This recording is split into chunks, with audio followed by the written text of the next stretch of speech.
Political analyst Harley Lippman. All right, Harley, this progress in under 10 days is historic. You just heard the senator say he'd plant the flag, declare victory, and come home. Would you? Oh, yeah. You could even add more as I was listening to the program. This is a strategic victory against China because the Chinese leader told his military officials, be ready for war in 2027. Well, that is less likely now because a lot of their oil reserves are now being cut off from Iran with what the United States has done. And China wanted to use Iran as a second front to distract America from Taiwan. That now is not happening as the United States is taking care of Iran, so it won't be a second front.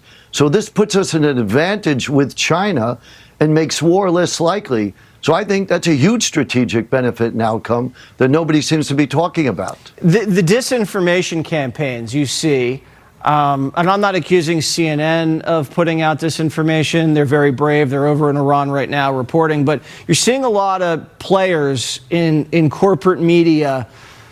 I'm not asking them to cheer for the war. I mean, I'd expect them to because they should be patriotic and they'd want us to win. But the posture of the coverage seems very negative, despite on the face an overwhelming success of emissions so far.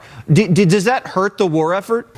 Well, you know why this is. They can't get over their hatred of President Trump. So, they can't see this objectively. They're unable to look out for America's best interests because they're obsessed with hating Trump. They will never give him any credit for anything.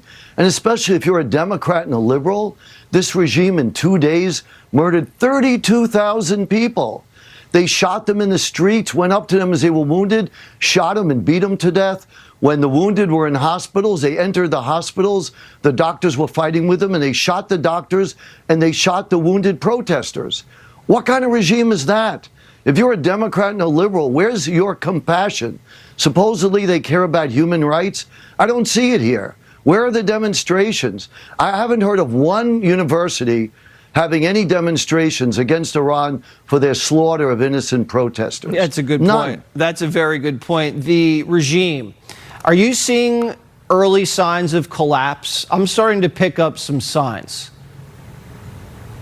They are very weak, but they are resilient.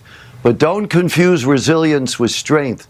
They're not strong, but they're desperate. They're holding on. This guy Mujabi you said walking earlier. I'm going to take a play on that to say he's a dead man walking. Yeah. The Israelis have already identified him as someone that they're going to take out. So they are trying to hang in there, frightened with their bravado about mining the Straits of Hormuz and trying to bring the Gulf nations to go to President Trump and say, stop the fighting with Iran because we're being attacked. But it backfired on Iran because one of the other unintended consequences of this war is that the Arab Gulf nations are now in a kind of alliance and allegiance with Israel because they're all being attacked by the same country. Yeah, I mean, the Iranians, by raining missiles and drones on the Arabs, they kind of consolidated the Abraham Accords. How historic is that? It's amazing. Even Qatar, which said to Hamas, you have to condemn Iran, Hamas refused to do that. Now Qatar is kicking out Hamas from their country. This is unbelievable. They were the headquarters of Hamas.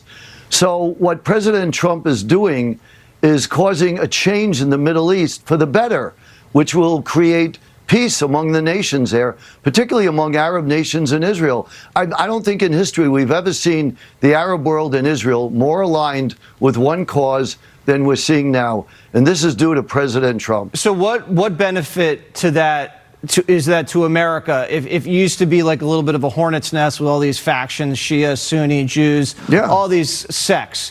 If everybody's kind of together under an American security umbrella, kind of a financial umbrella, and now Iran's been almost obliterated, what does that mean for us? Well, it means that when the Gulf states are working together with Israel, it's a powerful force multiplier. So the next step is for them to integrate their air defenses all together. So if Iran reconstitutes their missile program in the future, these nations now will be far better prepared and will be able to go on the offense, which right now they've been unable to do.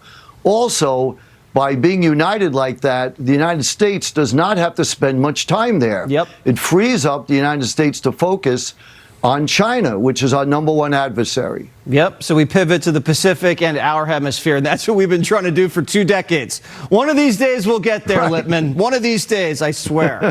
Thank you so much.